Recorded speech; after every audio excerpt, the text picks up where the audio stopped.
Surat At-Tin ini dinamakan At-Tin karena diambil dari kata atin yang terdapat pada ayat yang pertama. Nah, ini artinya adalah buah tin. Nah, surat At-Tin adalah surat yang ke-95 di dalam Al-Quran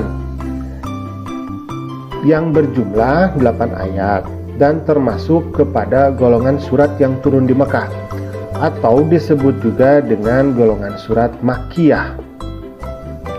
Nah, ini adalah gambar dari pohon tin. Nah, kemudian ini adalah buah tinnya. Jadi pada masa dulu pohon tin ini hanya tumbuh di daerah Timur Tengah ya. Tetapi sekarang ini sudah mulai dibudidayakan di Indonesia. Nah, sekarang kita akan masuk kepada makna kandungan dari surat At-Tin. A'udzubillahi minasyaitonirrajim. Bismillahirrahmanirrahim. Wattini wazzaitun. Demi buah tin dan buah zaitun.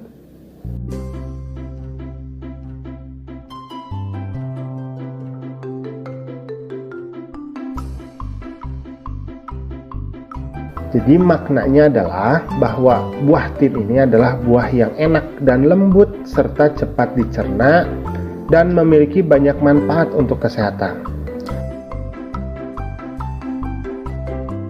Sedangkan buah zaitun ini adalah buah yang memiliki keistimewaan karena kandungan minyaknya yang berlimpah sehingga dapat dipergunakan di daerah yang kurang memiliki minyak ya.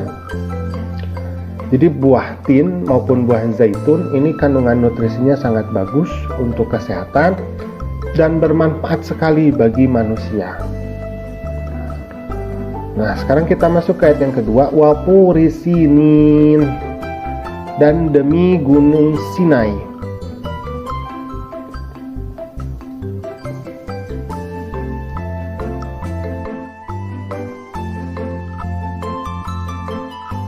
Jadi gunung Sinai ini terletak di semenanjung Sinai, lintasan atau perbatasannya antara tanah Mesir dan Israel, kemudian Arab dan Mesopotamia. Gunung Sinai ini tingginya 2285 meter. Gunung ini juga dikenal dengan nama Jabal Musa karena pada masa dulu Nabi Musa ini pernah meminta untuk bertemu dengan Allah di Gunung Sinai ini, kemudian menerima 10 perintah Tuhan di Gunung Sinai juga. Sekarang kita masuk ke ayat yang ketiga. Wahadzal baladil amin, dan demi negeri Mekah yang aman ini.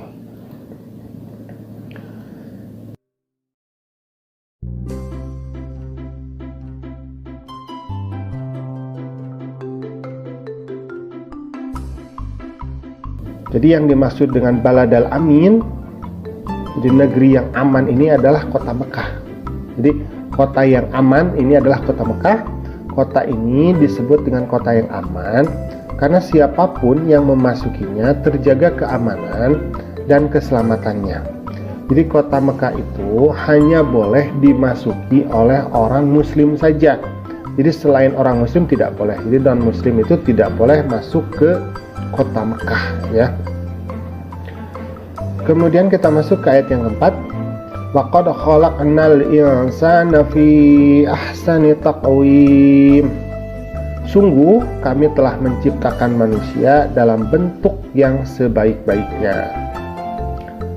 Jadi pada ayat ini dikatakan bahwa Allah Subhanahu wa taala menjadikan manusia itu dalam sebaik-baiknya bentuk. Jadi kalau kita memperhatikan binatang ya, ada binatang yang tidak memiliki tangan, ada binatang yang hanya hidup di dalam air. Jadi binatang itu tidak dijadikan Allah sebagai makhluk yang bentuknya sempurna seperti manusia. Kita patut bersyukur ya, bahwa binatang kalau dia gatal saja itu kesulitan untuk menggaruknya.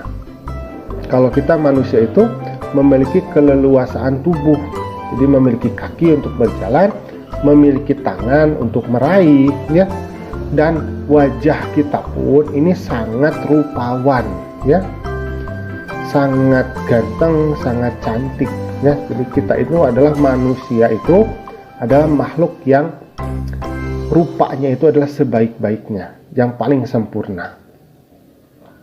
Sekarang kita masuk ke ayat yang kelima. Tsumma radadnahu asfala safilin.